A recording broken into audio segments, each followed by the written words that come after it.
Hello, my name is Josh, and this is a tutorial for absolute beginners, people who just barely got a guitar. Or maybe they're finally taking the guitar out that they purchased a while ago and they just never got around to playing. There's a whole lot of reasons why people would be starting from scratch. And if you are like lots of guitar players, you've probably tooled around the internet trying to find ways to play, and there is a whole lot of sequential ways to do it. And so this is going to be sequential, and I'm going to start you the way I would start anybody that I come in contact with, whether it be at the school I teach at or in my private studio. If you've never taken a guitar lesson before, this is what you could expect from your first lesson. So, how do you sit with the guitar? Well, first, you should find a way to sit so that your feet are flat on the floor. And if you're on like a couch or something like that, you're going to want to be on the edge of the couch. You're not going to want to be leaning back or anything like that. You're going to want to sit up nice and tall. And I'm just going to turn my chair a little bit so you can see what I mean by that. So I'm not sitting like this with my back against the chair. This creates a angle this direction that makes sitting with the guitar harder to play. So you're on the edge of your chair and you're upright. Okay. Now notice that I've put the guitar on my right leg. This is pretty standard for a lot of kind of folk musicians. This is a way people will sit. Okay, they'll rest the guitar right like this, and their right arm, their strumming arm, will come over the guitar like so, and they will be able to strum this way, and their fretting hand is then on the guitar over here. Okay, so your lowest string is up, up top, and your highest string is down bottom here, and you'll sit basically like this. Shoulders are square. This is a pretty good way to sit. And for most people, it will work just fine. You may find that you might like to cross your legs and hold the guitar more in line with your body, like so. This is closer to the classical position. I actually had a very amazing guitar instructor named Frederick Hand who sat basically like this when I was studying with him and would play very successfully in the classical style, cross-legged like this. Doesn't always sit like this. He just did at those particular times that I was working with him. Another thing that you might acquire is, or you might have, is a footstool or something like that. And that would be that if you're sitting in the classical style with the guitar basically held up on your left leg like so and like that. Now I use a device called an A-frame. This is made by a company called Sageworks. There's a lot of companies that make these kinds of devices. Mine, I have magnets inside the guitar, and it basically magnets to the guitar, and it holds it like this. Now, this allows me to sit in any chair, basically, and have my feet flat on the floor, my shoulders square, and when I'm playing, it allows for my left hand wrist to be as straight as possible. When I sit in the classic sort of folk position, I really have to put the guitar out in a line for my wrist to really be straight. And so you want to make sure that however you're sitting, this part of your hand is as straight as possible. Okay, and as you move around the guitar, you're going to want to bring your elbow kind of away from the instrument. You're not going to want to bring your elbow into your body and play. That's going to cause all kinds of trouble. So we're seated, we're nice and straight, and we're holding the guitar. All right. You're going to need to know how to tune, and you might have a tuner that you have acquired, an electric tuner, and I'll just kind of walk you through how these work. So here's my tuner, and I think you can see it there. If I pluck the note E, it's reading backwards, but basically you'll have two arrows. On mine, I have an arrow that reads sharp and an arrow that reads flat. And depending on which way it needs to go, if I go down, and you can see that's reading flat, so I need to bring it up, and now it's reading in tune. If I go sharp, it goes the other direction and go, oh, that's too high, I need to go the other direction. I need to go down, and I find there. Now, your tuner might have flats and sharps that it reads, and I'll just show you what happens. So now, if you look really closely, you'll see that it says E flat there, not E, not just E natural. So when you're tuning, your lowest string should be an E, not an E flat, and not an F. Okay? So your lowest string should be an E. All right, so there's E. Your next string is an A, not an A flat, not an A sharp or a B flat, but an A. So make sure it says A and get it right in the middle. Next string, fourth string, is the note D, not D flat, not C sharp, not D sharp, okay, but D, all right? And then our next note is the note G, and once again, not G flat or not G sharp. So, not an F sharp, but G. All right. And then the next string is B. And once again, not B flat, not C, but B. All right. And then your highest string is another E. It's an E. Actually, 2 octaves higher than the lowest strings. So you got an E, E, E. So that's our tuned guitar in standard tuning. Okay. So now that you're in tune, hopefully, and you figured out your tuner, and they're all a little different. Not all tuners are made the same way. They don't all read the way that, they don't all use the arrows that mine uses. They do different things, but they'll all tell you if you're sharp or flat, and hopefully they'll tell you what note you're playing at least. All right, so now it is time for us to talk a little bit about how to strum the guitar. And I have a whole strumming video series that you should probably watch once you've learned to play a couple of chords. That will help you. But for today, we're going to just do, we'll use our thumb to strum the guitar. And when you strum the guitar just open with nothing, it sounds like that. It's not really a pretty sound. It's a cool chord, A minor, E minor 11, but it's not the chord that we generally hear a lot unless you're playing music that uses extended kinds of chords. And so just doing that, you might be like, oh, this is kind of not great. So you could strum with your thumb. You could strum with your fingers. And if you're holding a guitar pick, which I believe I have in my pocket, I usually do, but today I don't seem to. If you're holding a guitar pick, you're going to hold the pick however is comfortable for you, and you'll strum the guitar. All right, so what next? Let's learn our first chord. Now, I'm going to share my screen here. And here is, I'm just going to zoom out so you can see the whole sheet. So this is a sheet that I give to basically every single person who ever takes guitar lessons with me. These are your first position chords, or your common folk chords. These are the chords that everybody learns to play. And you should learn them too. It doesn't really matter what style of music you're playing. You should know how to do these chords. And if you don't, you should learn them because they're very common, all right? And there's a couple of features here. I'm going to start at the bottom. So with our left hand, or our fretting hand, I'm going to use my left hand because that's the hand I'm using.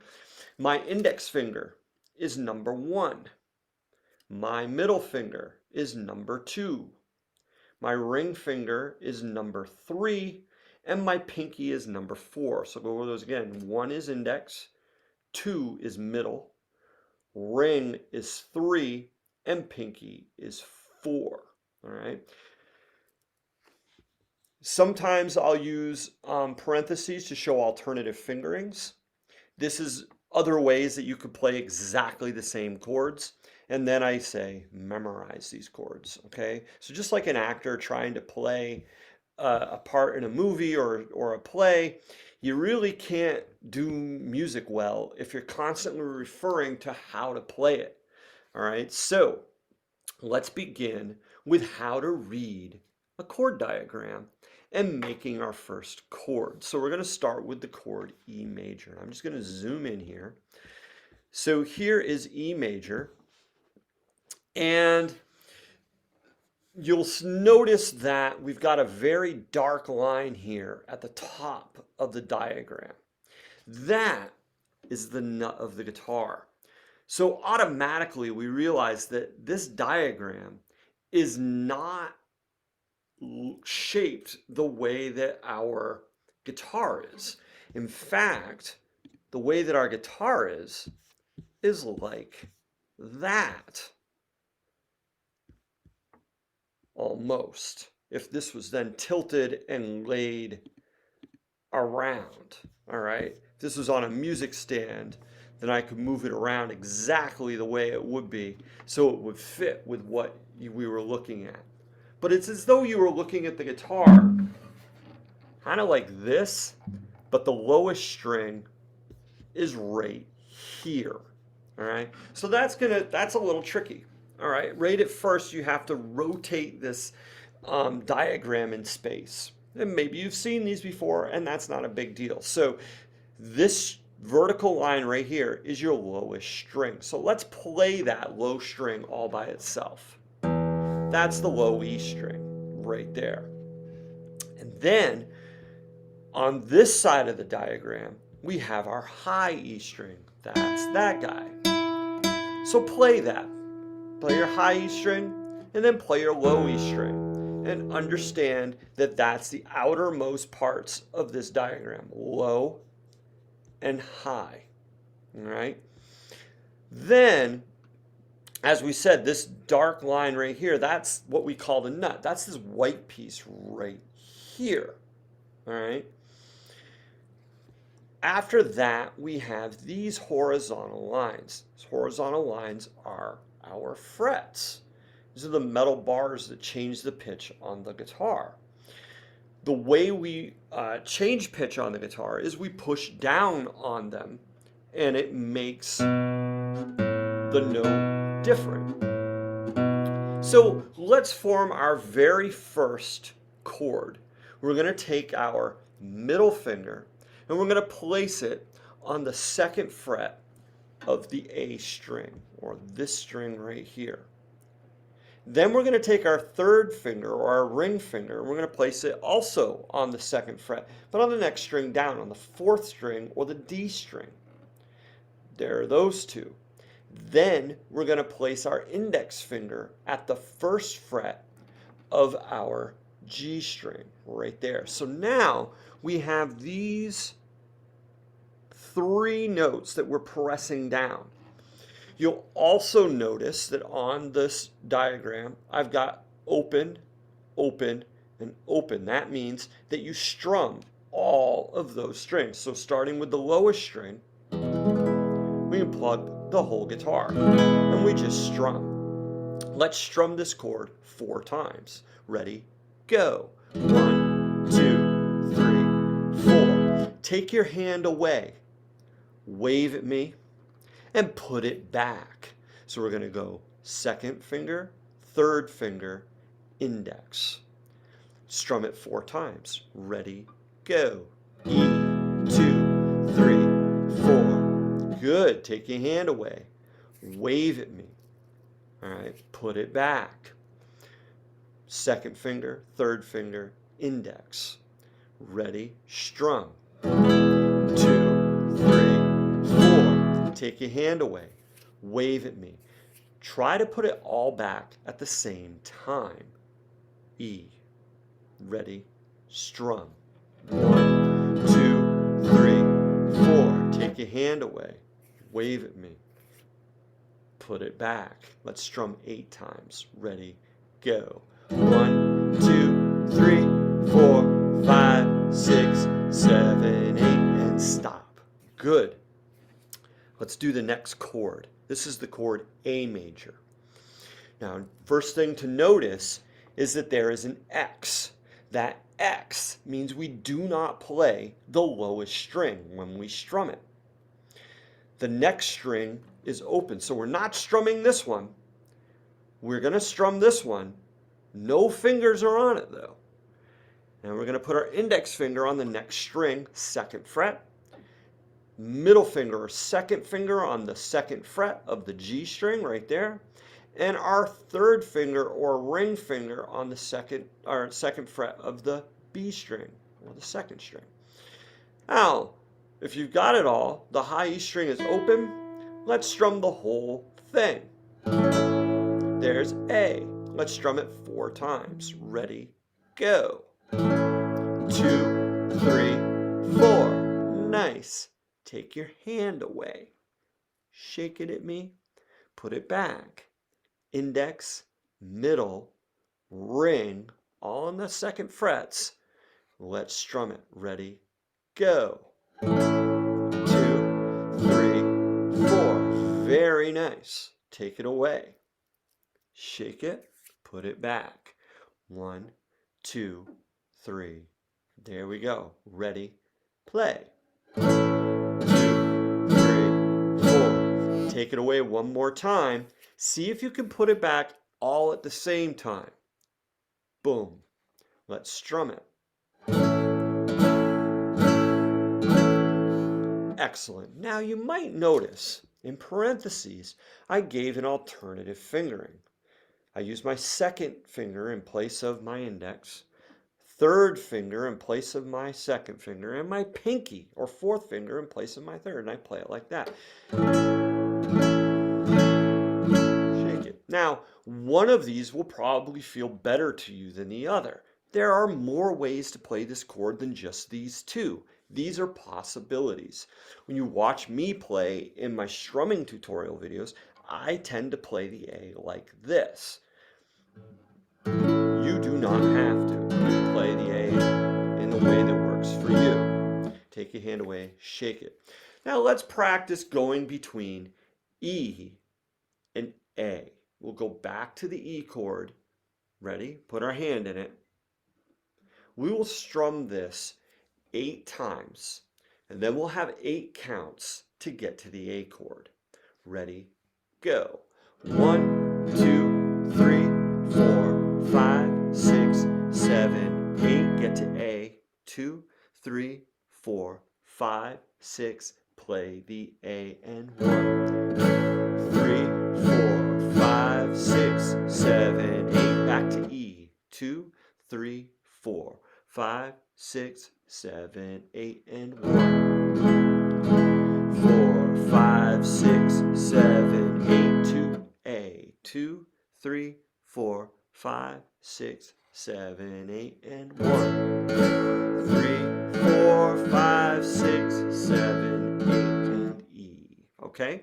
So that's a thing for you to practice. These are your first 2 chords. Now that you know them, or you're starting to learn them, you've been introduced to them, you can start also doing the strumming tutorial that I have, because with these two chords, you can play that entire video series.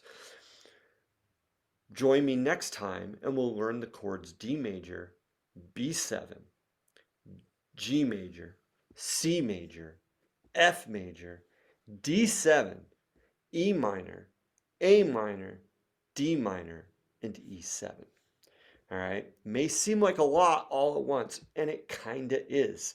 But the sooner you go through and start learning them, the better off you'll be at playing the guitar. All right, so I hope that this was informative to you. Definitely visit me at joshhallmusic.com. There's a lot more there. All right, have a good one. We'll see you next time.